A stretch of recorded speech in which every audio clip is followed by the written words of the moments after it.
Hello friends, Navodaya academy में आपका स्वागत है। आज मैं आपके लेकर आया हूँ बौद्ध धर्म से संबंधित महत्वपूर्ण प्रश्नोत्तर। तो चलिए प्रारंभ करते हैं।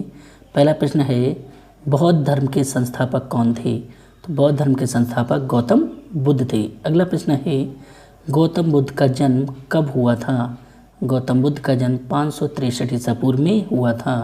अगला प्रश्न है, गौतम बुद्ध का जन्म स्थान कहाँ था? गौतम बुद्ध का जन्म स्थान कपिलवस्तु लुम्बिनी में है, जो कहाँ है? नेपाल में। अगला प्रश्न है, किसे लाइट ऑफ एशिया के नाम से जाना जाता है? तो महात्मा बुद्ध को लाइट ऑफ एशिया के नाम से जाना जाता है। अगला प्रश्न है, गौतम बुद्ध के पिता का नाम क्या था? गौतम बुद्ध के पिता का नाम शुद्धोधन था और ये शाक्य कुल के थे। अगला प्रश्न है, महात्मा बुद्ध के बचपन का नाम क्या था? महात्मा बुद्ध के बचपन का नाम सिद्धार्थ था। अगला प्रश्न है, महात्मा बुद्ध की माता का नाम क्या था? महात्मा बुद्ध की माता का नाम महामाया या माया देवी था। अगला प्रश्न है, महात्मा बुद्ध की सौतेली माता या मौसी का नाम क्या था? तो प्रजापति गौतमी था। इन्होंने ही इनका लालन पालन किया था। अगला प्रश्न है, बुद्ध के बेटे का नाम क्या था? बुद्ध के बेटे का नाम राहुल था। अगला प्रश्न है, गौतम बुद्ध का विवाह 16 वर्ष की अवस्था में किसके साथ हुआ था? तो यशोधरा के साथ हुआ था। अगला प्रश्न है, सिद्धार्थ जब कपिलवस्तु की सैर पर निकले तो उन्होंने किन 4 दृश्यों को क्रमशः देखा जिससे उनका मन विचलित हो गया और उन्होंने क्या है, संन्यास ग्रहण करने की सोची? तो वो 4 स्थिति क्या थी या 4 दृश्य क्या थे? तो क्या था? सबसे पहला था बूढ़ा व्यक्ति। तो सबसे पहले उन्होंने बूढ़े व्यक्ति को देखा, उसके बाद एक बीमार व्यक्ति को देखा, तीसरा एक शव और चौथा एक सन्यासी व्यक्ति को देखा। इन्हीं 4 दृश्यों को देखने के बाद उनके मन में सन्यास ग्रहण करने की भावना उत्पन्न हुई। अगला प्रश्न है, बुद्ध का शाब्दिक अर्थ क्या है? बुद्ध का शाब्दिक अर्थ है प्रकाशवान। अगला प्रश्न है, बुद्ध का सारथी का नाम क्या था?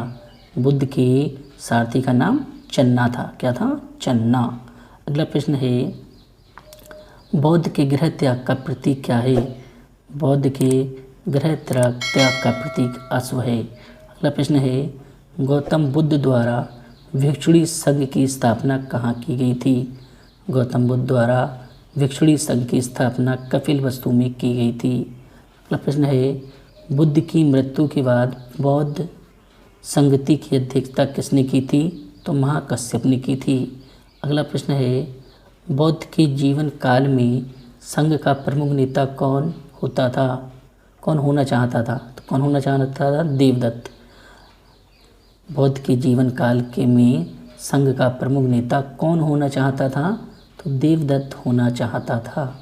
अगला प्रश्न है, बौद्ध धर्म के अनुयायी शासक कौन कौन थे?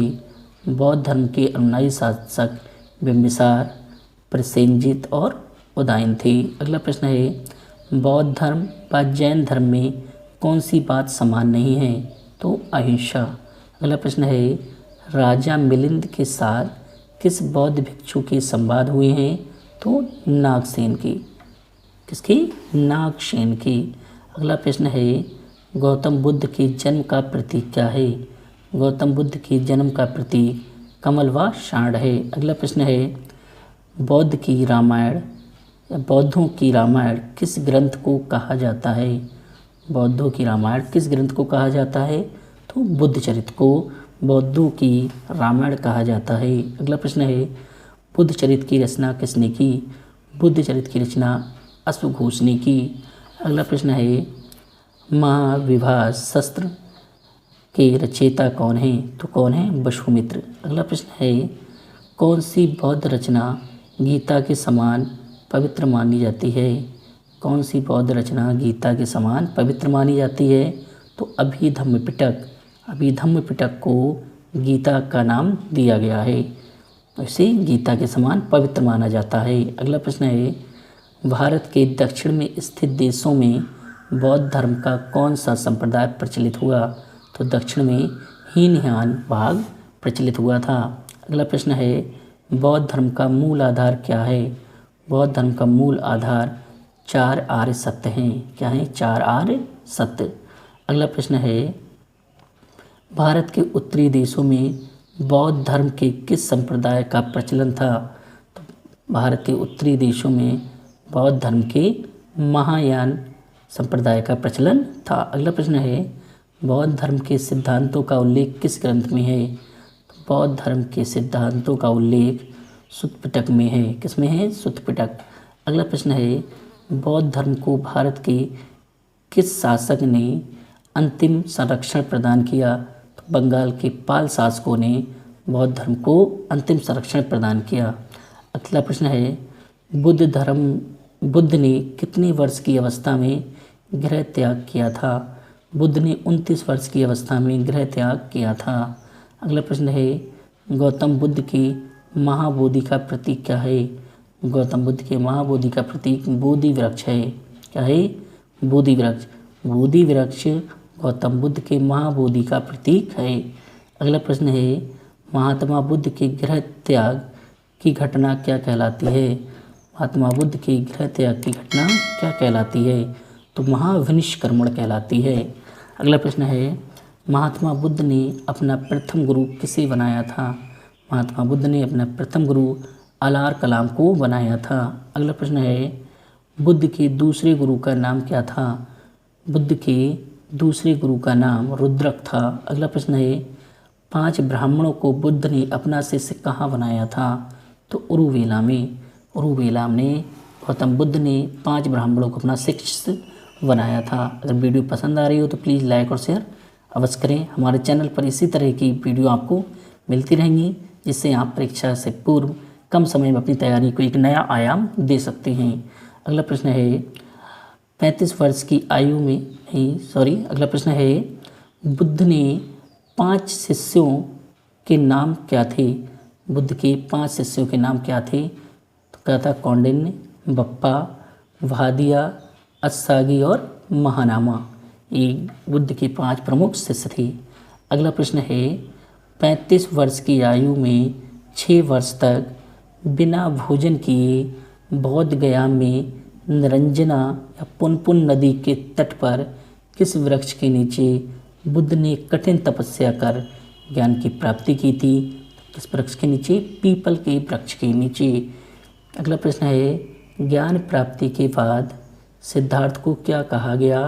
तो ज्ञान प्राप्ति के बाद सिद्धार्थ को गौतम बुद्ध या तथागत कहा गया। तो बुद्ध को ज्ञान की प्राप्ति कहाँ हुई? निरंजना नदी के तट पर, पीपल के वृक्ष के नीचे। अगला प्रश्न है, गौतम बुद्ध को ज्ञान की प्राप्ति किस रात्रि को हुई? तो गौतम बुद्ध को ज्ञान की प्राप्ति वैशाख पूर्णिमा की रात्रि को हुई थी। वैशाख पूर्णिमा की रात्रि को। अगला प्रश्न है, बुद्ध ने अपना प्रथम उपदेश कहाँ दिया?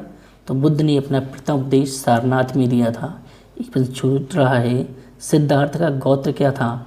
सिद्धार्थ का गोत्र गौतम था। अगला प्रश्न है, बुद्ध के प्रथम उपदेश देने की घटना को क्या कहा गया है? बुद्ध के प्रथम उपदेश देने की घटना को धर्म चक्र परिवर्तन कहा गया है। अगला प्रश्न है, बौद्ध धर्म के त्रिरत्न कौन से हैं? तो बौद्ध धर्म के त्रिरत्न बुद्ध, धम्म और संघ हैं। बुद्ध, धर्म और संघ। अगला है, बुद्धकालीन प्रसिद्ध नगर कौन कौन से थे? बुद्धकालीन प्रसिद्ध नगर साकेत, कौशाम्बी, वाराणसी, चंपा, राजगृह और श्रावस्ती थे। साकेत, कौशाम्बी, वाराणसी, चंपा, राजगृह और श्रावस्ती बुद्धकालीन प्रसिद्ध नगर थे। अगला प्रश्न है, बौद्ध साहित्य में प्रयुक्त संथागार शब्द का तात्पर्य क्या है? संथागार शब्द का तात्पर्य है राज संचालन के लिए गठित परिषद। राज्य संचालन के लिए गठित परिषद। अगला प्रश्न है, महात्मा बुद्ध की जन्मस्थली लुम्बिनी किस महाजनपद के अंतर्गत आती थी? तो कौशल महाजनपद के अंतर्गत आती थी। अगला प्रश्न है, बुद्ध का परिनिर्वाण स्थल कुशीनगर किस महाजनपद के अंतर्गत आता था? तो मल्ल गणराज्य के अंतर्गत आता था। अगला प्रश्न है, बुद्ध काल में वाराणसी क्यों प्रसिद्ध था? बुद्ध काल में वाराणसी हाथी दांत के लिए प्रसिद्ध था। अगला प्रश्न है, बुद्ध काल में पत्थर का काम करने वाले क्या कहलाते थे? तो कोहक कहलाते थे। जो व्यक्ति पत्थर का काम करते थे उन्हें कोहक कहा जाता था। अगला प्रश्न है, महात्मा बुद्ध द्वारा दिया गया अंतिम उपदेश क्या था? महात्मा बुद्ध द्वारा दिया गया अंतिम उपदेश क्या था? क्या था? सभी वस्तुएं क्षरणशील होती हैं, अतः मनुष्य को अपना पथ प्रदर्शक स्वयं होना चाहिए। क्या था? सभी वस्तुएं क्षरणशील होती हैं, अतः मनुष्य को अपना पथ प्रदर्शक स्वयं होना चाहिए। ये बुद्ध जी का अंतिम उपदेश था। अगला प्रश्न है, जिस स्थान पर बुद्ध को ज्ञान की प्राप्ति हुई वह स्थान क्या कहलाया? वह स्थान बोध गया कहलाया। अगला प्रश्न है, बुद्ध के प्रथम 2 अनुयायी कौन थे? बुद्ध के प्रथम 2 अनुयायी कालिक तथा तपासु थे। अगला प्रश्न है, भारत के बाहर बौद्ध धर्म फैलाने वाले सम्राट कौन थे? तो सम्राट अशोक। सम्राट अशोक ने बौद्ध धर्म को भारत के बाहर फैलाने में मदद की थी। अगला प्रश्न है, बौद्ध धर्म को अपनाने वाली प्रथम महिला कौन थी? तो बौद्ध धर्म को अपनाने वाली प्रथम महिला बुद्ध की माँ प्रजापति गौतमी, इन्हें क्या विमाता कहते हैं। अगला प्रश्न है, महात्मा बुद्ध ने अपने उपदेश किस भाषा में दिए हैं? तो बुद्ध ने अपने उपदेश पाली भाषा में दिए हैं। अगला प्रश्न है, महात्मा बुद्ध ने तृणा की घटना को क्या कहा है?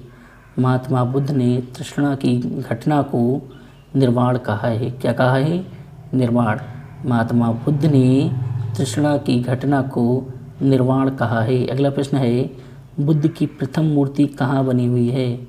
बुद्ध की प्रथम मूर्ति मथुरा में बनी है। अगला है, सबसे अधिक संख्या में बुद्ध की मूर्तियों का निर्माण किस शैली में हुआ है? तो गांधार शैली में। गौतम बुद्ध की सर्वाधिक मूर्तियां गांधार शैली में बनी हैं। अगला प्रश्न है, वैशाख पूर्णिमा किस नाम से विख्यात है? वैशाख पूर्णिमा बुद्ध पूर्णिमा नाम से विख्यात है। अगला प्रश्न है, महात्मा बुद्ध ने किसकी प्रामाणिकता को नकार दिया? तो महात्मा बुद्ध ने वेदों की प्रामाणिकता को नकार दिया। अगला प्रश्न है, अशोक को बुद्ध धर्म में किसने दीक्षित किया? अशोक को बुद्ध धर्म में मोगली पुत्र तिस्स ने दीक्षित किया। किसने? मोगली पुत्र तिस्स ने। अगला है, कुल कितनी बौद्ध संगतियों का आयोजन किया गया? तो कुल 4 बौद्ध संगतियों का आयोजन किया गया। अगला प्रश्न है, प्रथम बौद्ध संगति कहाँ, कब व किसकी अध्यक्षता में हुई? तो प्रथम बौद्ध संगति राजगृह की सप्तकर्णी गुफा में 483 ईसा पूर्व में महाकश्यप की अध्यक्षता में आयोजित हुई। अगला प्रश्न है, प्रथम बौद्ध संगति का आयोजन किसके शासनकाल में हुआ? प्रथम बौद्ध संगति का आयोजन अजातशत्रु, जो हर्यक वंश का शासक था, के शासनकाल में हुआ। अगला प्रश्न है, प्रथम बौद्ध संगति का उद्देश्य क्या था? प्रथम बौद्ध संगति का उद्देश्य क्या था? प्रथम बौद्ध संगति का उद्देश्य था बुद्ध के उपदेशों को 2 पिटकों में संकलित करना, विनय पिटक और सुत्त पिटक। अगला प्रश्न है, द्वितीय बौद्ध संगति कहाँ, कब तथा किसकी अध्यक्षता में आयोजित हुई? द्वितीय बौद्ध संगति कहाँ, कब तथा किसकी अध्यक्षता में आयोजित हुई? तो दूसरी वैशाली में 383 ईसा पूर्व में सर्वगामी की अध्यक्षता में आयोजित हुई। द्वितीय बौद्ध संगति वैशाली में 383 ईसा पूर्व में सर्वगामी की अध्यक्षता में आयोजित हुई। तो बौद्ध संगतियों से प्रश्न बहुत पूछे जाते हैं, तो आप इन्हें अच्छे से याद कर लें जिससे आपको परीक्षा में निराशा हाथ ना लगे। अगला प्रश्न है, द्वितीय बौद्ध संगति किसके शासनकाल में हुई? तो द्वितीय बौद्ध संगति कालाशोक, जिससे सुनांग वंश का शासक था, इसके शासनकाल में आयोजित हुई। अगला प्रश्न है, तृतीय बौद्ध संगति कहाँ, कब तथा किसकी अध्यक्षता में आयोजित हुई?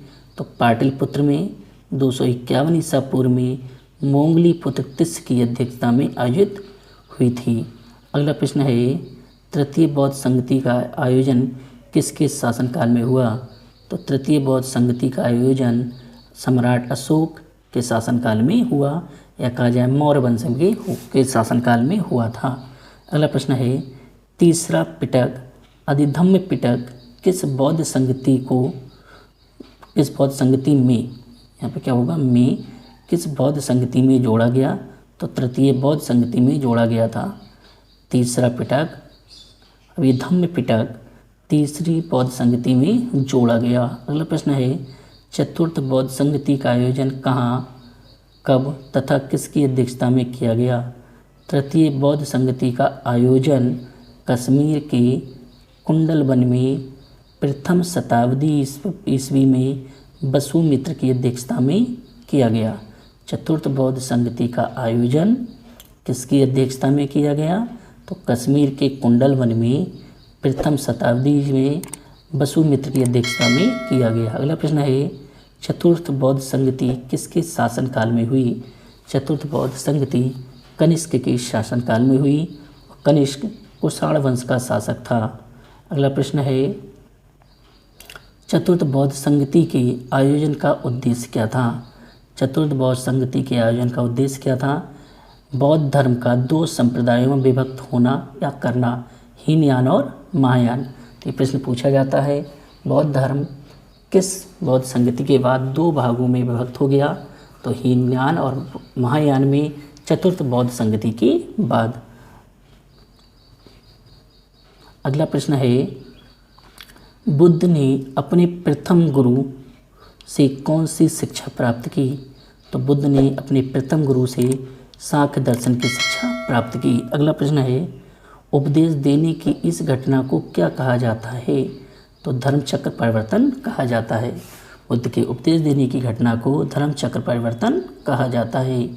अगला प्रश्न है बुद्ध के अनुसार देवता गण भी किस सिद्धांत के अंतर्गत आते थे। कर्म के सिद्धांत के अंतर्गत। अगला प्रश्न है बुद्ध के अनुयायी कितने भागों में बटे थे।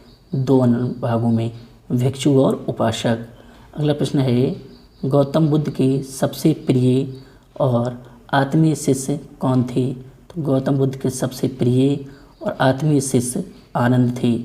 अगला प्रश्न है धार्मिक जुलूस की शुरुआत सबसे पहले किस धर्म में हुई। तो किस में हुई, बौद्ध धर्म में। तो मित्रों वीडियो पसंद आई हो तो लाइक और शेयर अवश्य करें। अगला प्रश्न है अनीश्वरवाद को मानने वाले कौन कौन से धर्म हैं। तो अनीश्वरवाद को मानने वाले धर्म बौद्ध धर्म एवं जैन धर्म हैं। अगला प्रश्न है बौद्ध धर्म के प्रचार के लिए अशोक ने किसे श्रीलंका भेजा। तो बौद्ध धर्म के प्रचार के लिए अशोक ने अपने पुत्र महेंद्र व पुत्री संघमित्रा को श्रीलंका भेजा था। तो मिलते हैं अगली वीडियो में, तब के लिए धन्यवाद।